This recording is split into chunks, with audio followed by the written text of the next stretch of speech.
Você que inventou o pecado, esqueceu-se de inventar o perdão.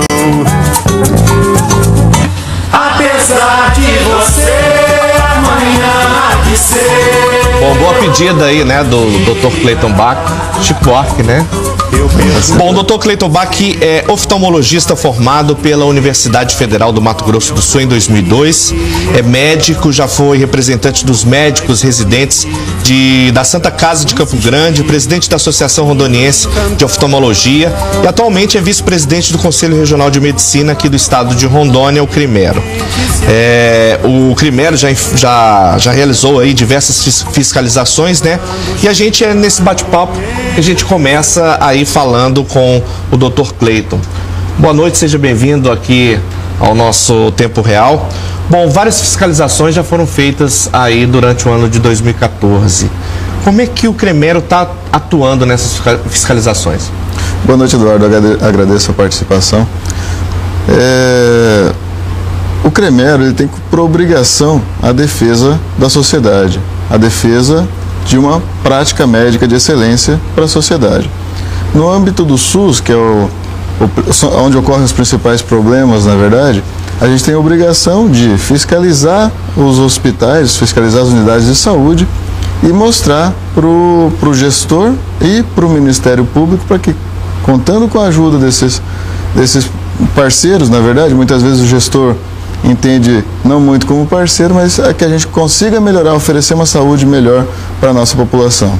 Bom, falando em saúde, na última semana foi debatido muito, a mídia mostrou muito, nós aqui da TV Candelária, eu estive lá no município de Guajará-Mirim, acompanhando de perto as condições precárias daquele hospital. Quais foram as medidas tomadas pelo Conselho em relação àquela unidade de saúde, aquele hospital regional de Guajará-Mirim?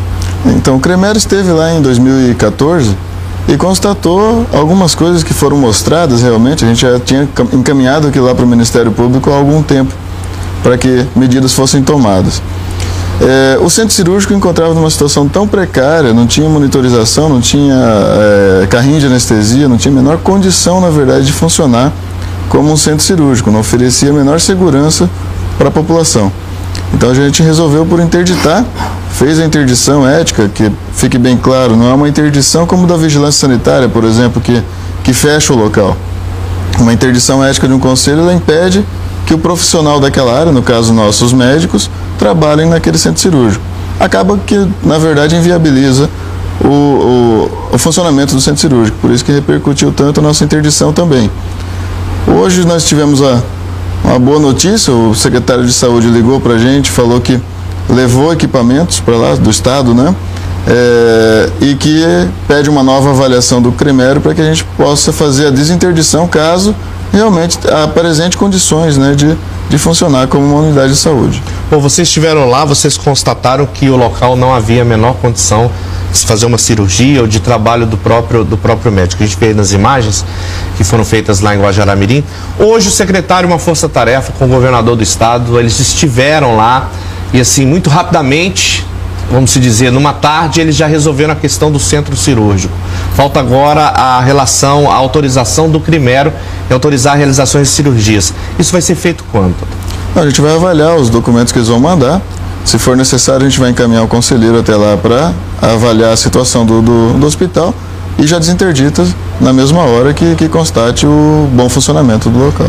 Bom, a questão dessa interdição do centro cirúrgico de Guajará-Mirim também não é só as questões de higiene, de falta de equipamento, também há questões de falta de material humano, do próprio médico em querer atender lá. Tem muitos médicos que não querem, que pisam um pé atrás e falam, eu não vou para Guajará-Mirim, lá não oferece condições. Existe uma situação importante, que não passa nem pelo Crimero, claro, que é uma situação de falta de condições de trabalho. O médico se sente culpado, se sente mal trabalhando num lugar que não te oferece a menor condição de trabalho. Se trabalhar num lugar que não tem uma dipirona, você diminuir a dor do seu paciente, isso é terrível. O médico carrega aquele peso junto com ele e acaba sofrendo junto, e por isso que os médicos geralmente morrem mais jovens que o restante da população. Mas em outro aspecto, salarial, que não é nem função do Cremero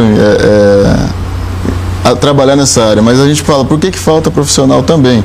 Hoje a gente observa o programa Mais Médicos, por exemplo, pagando quase o dobro do que paga numa prefeitura como Guajará-Mirim, para a pessoa trabalhar como num programa de saúde da família, que é muito menos responsabilidade, não ocorrem praticamente processos contra quem atende na saúde primária, no caso, na saúde da família, enquanto quem está lá no hospital fazendo cirurgia está correndo o risco de ter processo, a carga é muito maior no sentido a carga psicológica mesmo de você, de responsabilidade, e isso tudo influencia para a pessoa deixar um hospital, deixar de dar plantão, para ir trabalhar num PSF que paga muitas vezes muito mais nos estados do Sul e Sudeste. Bom, a questão de Guajará-Mirim não é isolada, né? Não. A gente teve alguns casos bons até gratificantes para o Conselho. A gente teve em Ariquemes e Ji-Paraná, foram 2 lugares que a gente fez interdições e o gestor se interessou em resolver e resolveu rápido, né? Até em Ji-Paraná, por exemplo, o centro obstétrico não apresentava a menor condição de funcionar, nem luz elétrica não tinha, era no escuro que se faziam partos. Em uma semana estava resolvido, eles chamaram a gente voltou lá e estava tudo funcionando adequadamente. E vão construir uma nova maternidade lá também. Em Ariquemes a mesma coisa. E teve casos muito ruins, desgastantes para o próprio Cremero e para a própria prefeitura. No caso de Cacoal, por exemplo, que acabou que a gente fez a interdição do centro cirúrgico, o próprio Ministério Público depois entendeu que toda a estrutura da unidade mista que existia lá não tinha condições de funcionar, interditou inteira, e aí numa madrugada o prefeito resolveu invadir um hospital privado lá e está até hoje por lá. Bom, o caso de Guajará-Mirim, o caos na saúde de Guajará-Mirim, ele se agravou. Na última sexta-feira, três médicos do hospital pediram para sair por falta de condições de trabalho. Uma reunião com os representantes da saúde, o prefeito declarou que a situação era consequência da falta de atenção do governo do estado. A gente vai rodar a matéria agora para entender um pouco mais esse caso. Vamos ver. As más condições do Hospital Regional de Guajará-Mirim, a cada dia que passa, se agrava ainda mais. No último fim de semana, de acordo com matéria vinculada no site Omamoré, 3 dos 5 médicos da unidade pediram para sair do cargo, alegando falta de condições de trabalho, o que agrava ainda mais o quadro.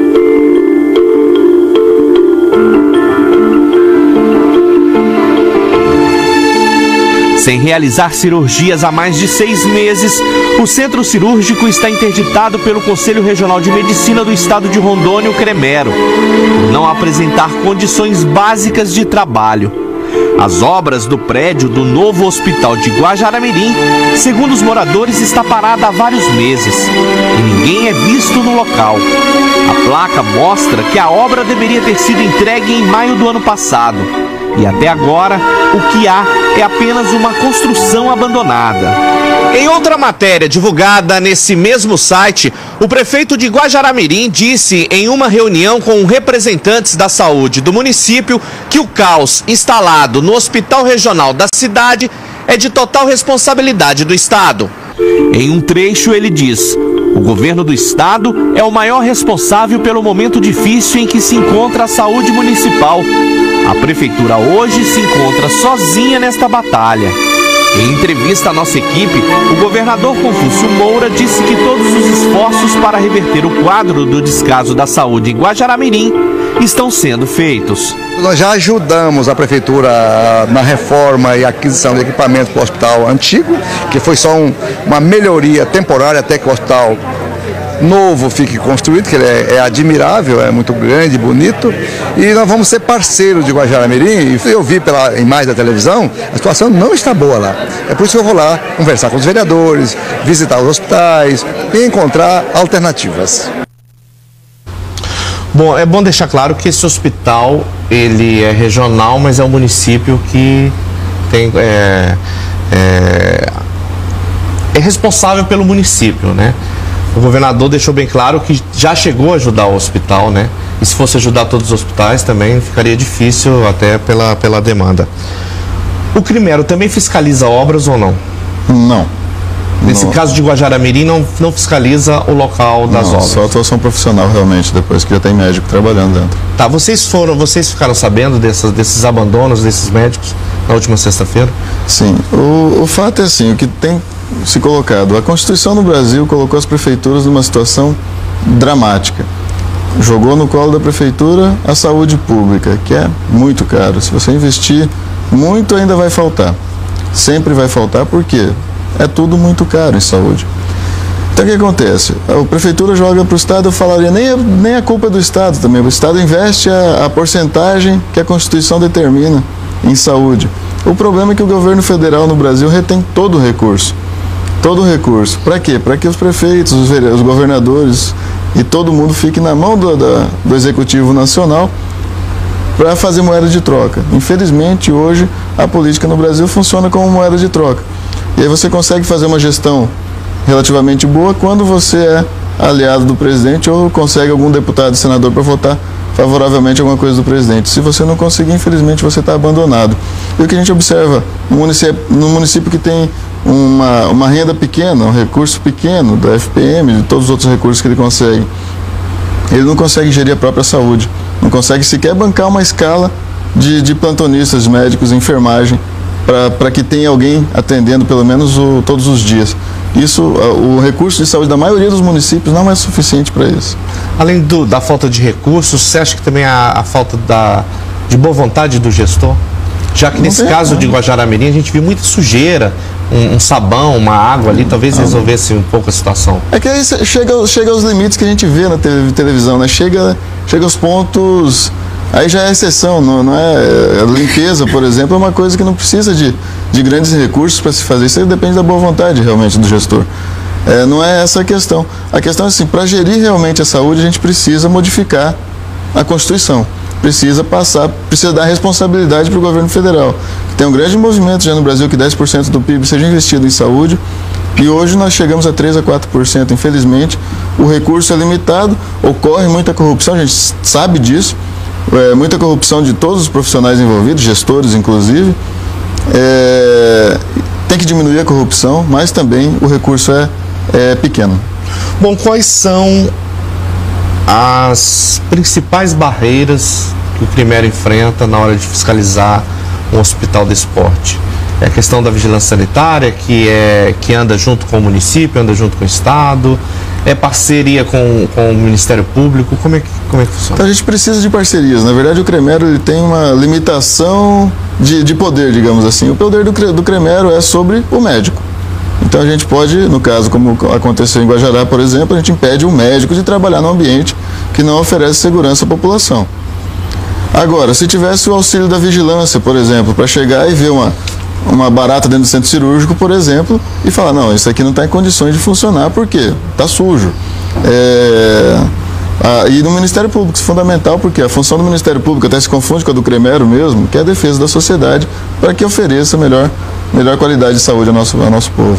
Bom, tem médico que hoje você chega no médico e fala, esse local não é um local para que você vai ter segurança no trabalho, você não vai atender nesse local. E mesmo assim ele vai lá e atende por paixão à profissão, por ver que a população vai ficar desguarnecida, enfim. Existem situações que a gente avalia também, o Crimeiro tem a obrigação de punir o médico que atenda num lugar que não tenha condições também, no caso de estar interditado. Qual que é essa punição?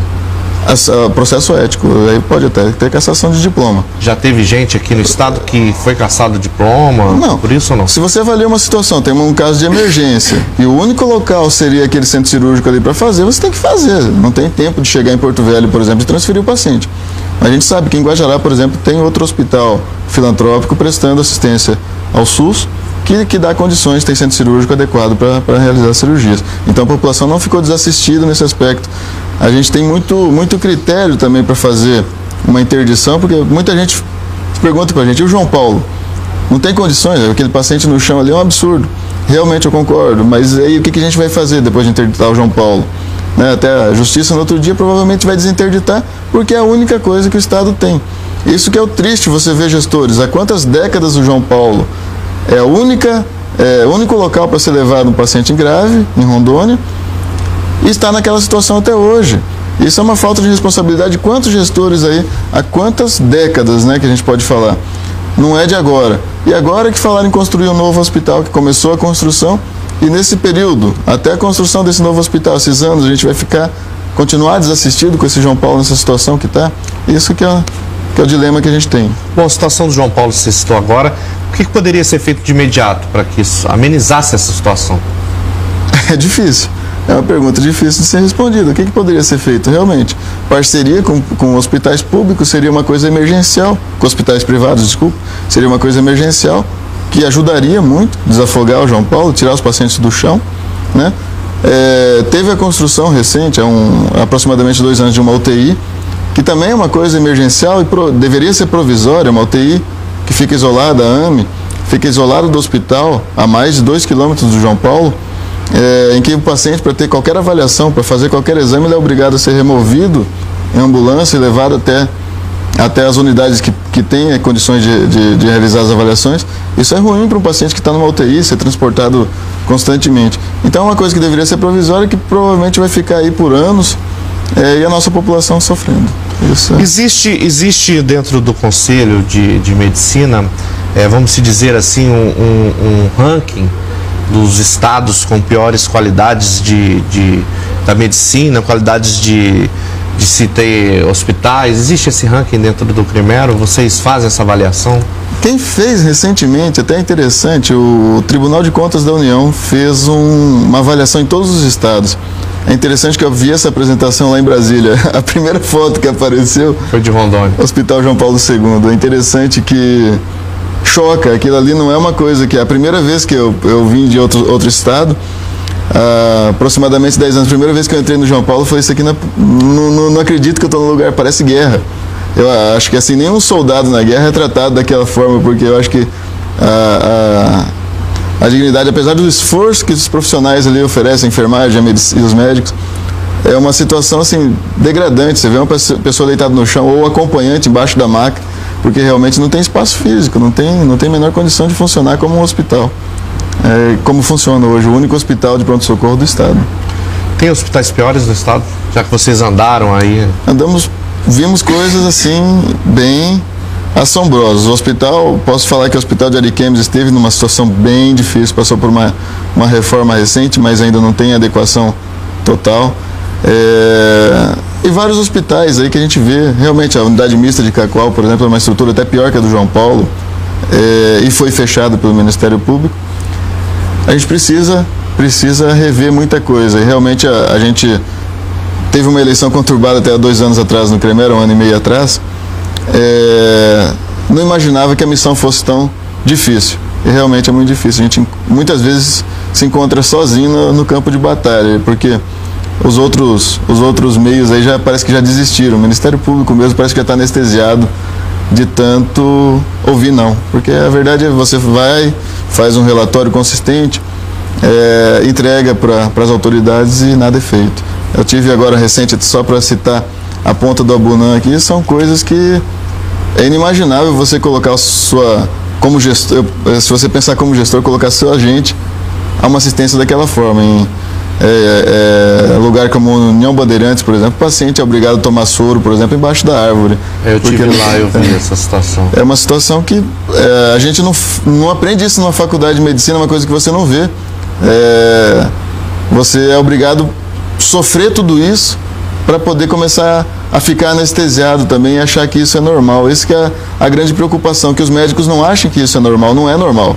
A gente tem que lutar até o fim para oferecer uma dignidade ao nosso povo, à nossa gente. E isso é fundamental.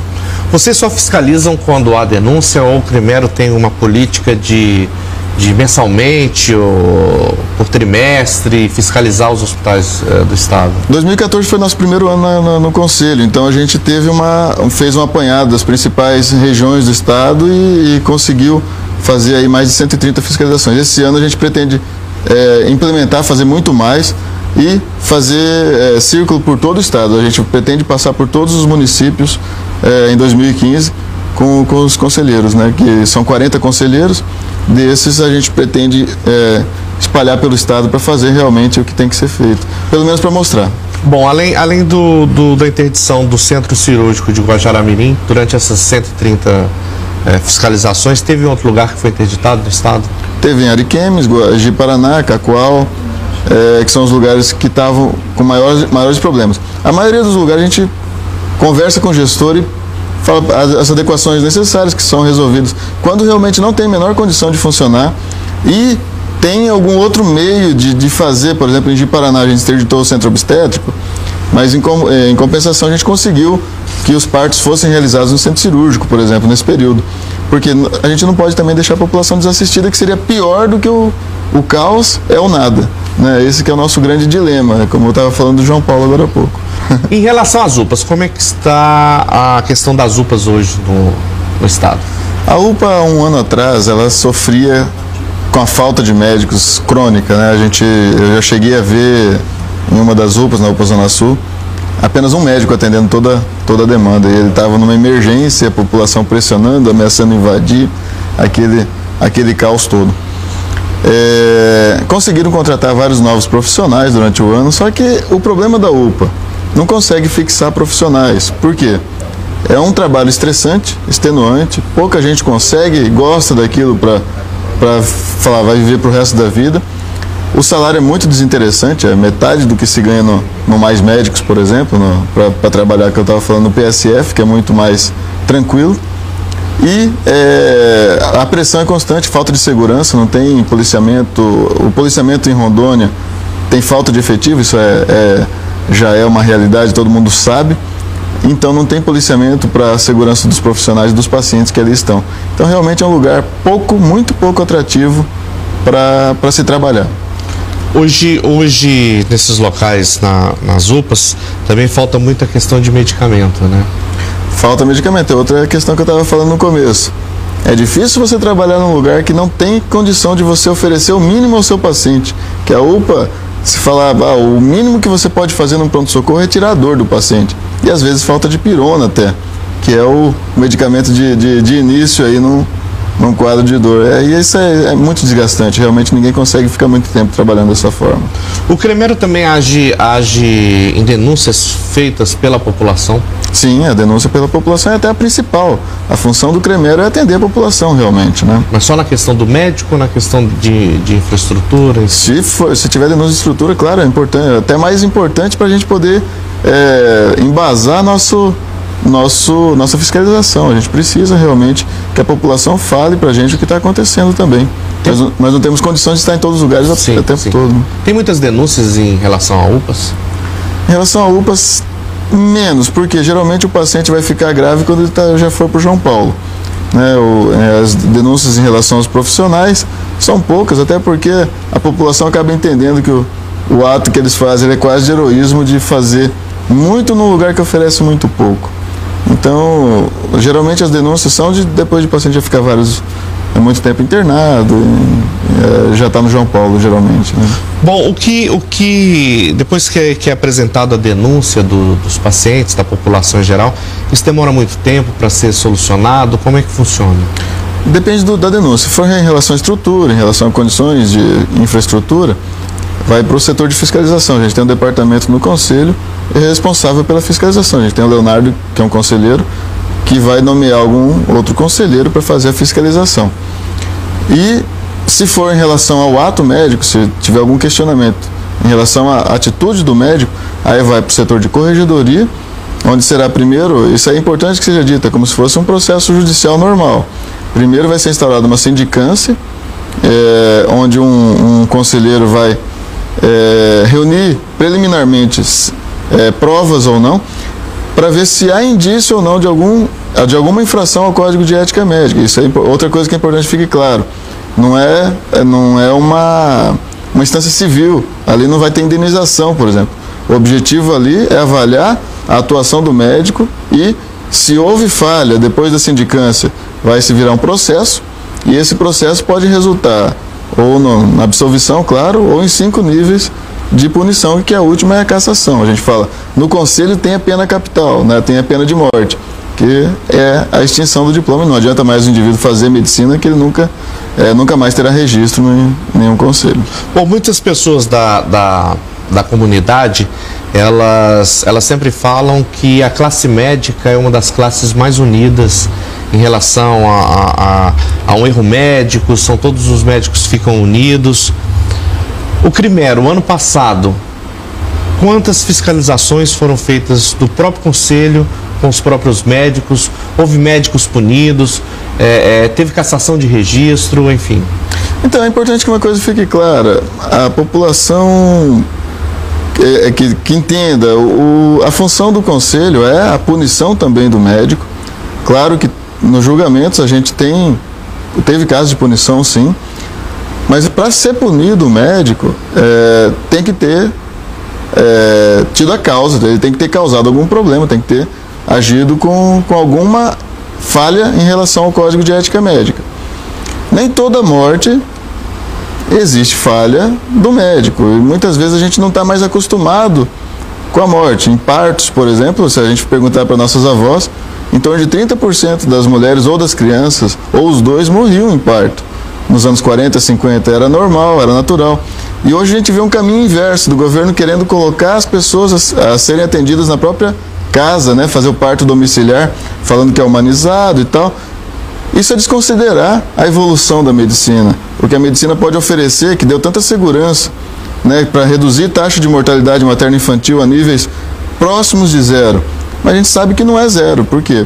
Sempre existe um risco. O parto é uma intercorrência, é um momento difícil na vida da mãe e do bebê, que pode realmente evoluir com maus resultados. E não é porque houve um mau resultado que houve falha do médico, que houve erro médico. Quando há negligência, imperícia, imprudência, isso aí tudo, claro, tem que ser punido, só que nesses casos. Quando não há, o conselho chega à conclusão que não há, geralmente já na fase de processo, aí se absolve também. O parto humanizado é a favor ou contra, senhor? Não, o parto tem que ser humanizado, não temos dúvida. Questão, é um risco para o médico esperar o processo, se fazer uma cesariana? Porque a gente vê tantos casos aqui em Rondônia que culpam-se o médico por ter esperado demais, não ter feito uma cesariana, enfim. A decisão do parto é do médico. Só duas pessoas podem ter, o médico e a mãe. Se o médico decidiu por um tipo de parto e a mãe não concordar, é um direito dela procurar outro médico, não tem problema nenhum. Por isso que isso é importante que seja acordado antes do parto. Claro que o ideal é que se tente o parto normal em todos os casos. A gente sabe que tem casos que não... Antigamente se falava, a criança está invertida, está virada, está sentada, e tinha que fazer o parto normal porque não tinha outra alternativa. Você ficava ali naquelas manobras de virar a criança e tal. Hoje não tem mais cabimento uma coisa dessa, você falar que vai fazer um parto numa situação que vai oferecer enormes riscos. Então, se parte para cesárea. Cesárea bem indicada é importante. Parto normal bem indicado é importante. O que não pode é haver pressão do governo ou pressão de qualquer outra parte numa decisão que só pode ser do médico e da mãe. Há uma meta, né, do Ministério da Saúde para isso? Em torno de... eles querem que chegue num nível de 10, 15% de cesáreas apenas. A gente sabe que o ideal são em torno de 30, 35% de cesáreas. Nos melhores lugares onde se faz o parto humanizado, com todas a estrutura, se chega em 30, 35%, é um bom nível de cesáreas. O estado está hoje em que nível? Muito maior. A gente sabe que é muito maior, até porque a estrutura do parto humanizado, a gente sabe que as nossas maternidades não tem condição do pai ficar junto como deveria, que isso é lei já, só que não tem condição, não tem estrutura física para isso. As mulheres ficam numa sala só, em muitos lugares, não tem como deixar um pai junto com outras mulheres que estão ali seminuas, né, praticamente. Seria desumano para as outras mulheres deixar um terceiro ali junto. Isso é ruim, porque a gente não tem estrutura. A gente fica de mãos atadas realmente quanto a isso. Bom, a gente segue agora o nosso bate-papo, né, com o Dr. Cleito Bach, que é vice-presidente do Crimero, e eu pergunto, essas ações do Crimero não são só na rede pública, também na rede privada, né? A rede privada também, a gente fiscaliza isso. Na privada, principalmente, a gente precisa fazer todo ano, realmente até para revalidação de alvarás. Existem situações que a gente faz exigências de adaptações, só que na rede privada é um pouco diferente, porque a rede privada se regula por si só. O paciente sabe que onde não tem condições de atendimento, ele nem procura. é muito mais crítico realmente na rede pública, que a gente deve exigir muito mais, porque aí depende do gestor ter consciência de atender bem a sua população. Na rede privada também se encontra causos de lugares sujos? É muito mais raro, né? Porque a população, quem procura um atendimento privado geralmente já exige um lugar com limpeza adequada, com estrutura melhor. Então é mais difícil se encontrar situações precárias como a gente vê na rede pública, né? Hoje, quantos médicos fazem parte são filiados, enfim? Não, o Conselho de Medicina é um órgão público, ele pertence ao Estado, é uma autarquia federal. Então todos os médicos em Rondônia são registrados no Conselho de Medicina para poder atuar. Hoje a demanda de médicos é o suficiente para o Estado ou precisaria de mais médicos? Então, a gente sabe que precisa de mais médicos. Por que precisa de mais? A gente tem hoje 4 faculdades, na véspera de abrir a 5ª e talvez a 6ª em breve. A quantidade de médicos formados seria suficiente para ter atender a demanda de Rondônia com tranquilidade. Só que o que a gente observa hoje é que a gente está fazendo os dados estatísticos, inclusive agora, mas para ter certeza. Mas a grande parte dos médicos formados em Rondônia estão indo embora para outros estados, estão atendendo o Sul e Sudeste, onde os salários são melhores. A gente observa o grande problema. Existe a lei de responsabilidade fiscal, em que se pode investir pouco mais de 50% do orçamento do município, do estado, em funcionalismo público. Em Rondônia estão todos no limite. Por quê? A gente sabe que as folhas são inchadas de pessoas que ficam ali em volta do prefeito, geralmente sem fazer muita coisa, sem prestar algum serviço à população. Enquanto nos estados do Sul e Sudeste já conseguiram resolver muito disso e se consegue pagar mais aos profissionais que realmente trabalham. Quais são as metas para este ano 2015? A gente pretende, na área de fiscalização, fazer muito mais do que a gente já fez, cobrar muito mais, sempre, né? Contar com o apoio da população, realmente, porque é importante a população do nosso lado, cobrando do Ministério Público depois e da própria Judiciário para que tome atitude. A gente vai fazer ações civis públicas, especificamente em alguns hospitais onde a falta de estrutura, a falta de medicamentos, por exemplo, é constante. A gente vai começar a fazer ações civis públicas para exigir que o prefeito, ou no caso o governador, se for necessário, não deixe faltar. Porque isso aí é tudo planejamento. Se for mal planejado, vai faltar. Se for bem planejado, o problema hoje a gente vê muito, eu sou amigo do vizinho, eu vou colocar ele de secretário de saúde. Não pode mais ser assim, infelizmente. Quer dizer, felizmente, a gestão tem que ser profissionalizada, né? Bom, as pessoas que estão nos vendo agora, que querem fazer denúncia, como é que eles devem fazer? Devem procurar? Tem um telefone para isso? Existe o site do Conselho, onde tem os e-mails, né, que são disponíveis, mas realmente uma denúncia contra algum médico tem que ser formalizada, porque é como um processo judicial, ele precisa ter assinatura, então tem que ser pessoalmente no Conselho, né, para que a atuação seja feita. Bom, a gente agradece a sua presença. Tomara que os nossos telespectadores tenham gostado desse bate-papo. A área de saúde é um leque aberto de informações. E tomara que o Crimério possa estar aí sempre atuando e voltado para a questão da melhoria da saúde pública para o cidadão. Eu agradeço, Eduardo, por ter nos chamado e lembrar a população: o culpado pela falta de estrutura não é o médico. O governo sempre tenta jogar para o lado mais fraco a culpa sua, né? A culpa do próprio gestor. A população tem que lembrar: o culpado não é o médico. O médico é só mais um elo no setor da saúde e sofre tanto quanto a população pela falta de estrutura. Claro que eu adoraria trabalhar num lugar que me desse toda a estrutura, que me desse todos os medicamentos, né, necessários para dar um atendimento digno à nossa população. Infelizmente isso não vem acontecendo. A falta de estrutura não é culpa do médico, gente. Lembre-se disso. A falta de estrutura, cobre da pessoa certa, cobre de quem vocês elegeram para estar lá na Presidência da República, na Governadoria e na Prefeitura. Ok, obrigado. Chegamos ao final de mais um Tempo Real. Amanhã às 6h50 da manhã tem outras notícias no programa Novo Dia, com a Dilson Norato e também a Renata Beccaria. Uma ótima noite a todos e até amanhã.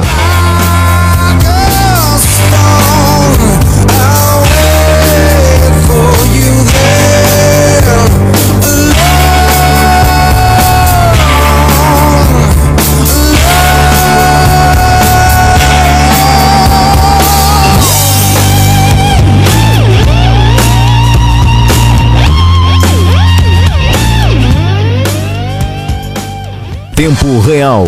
Oferecimento Romanel. Você é a joia. Romanel, o seu complemento.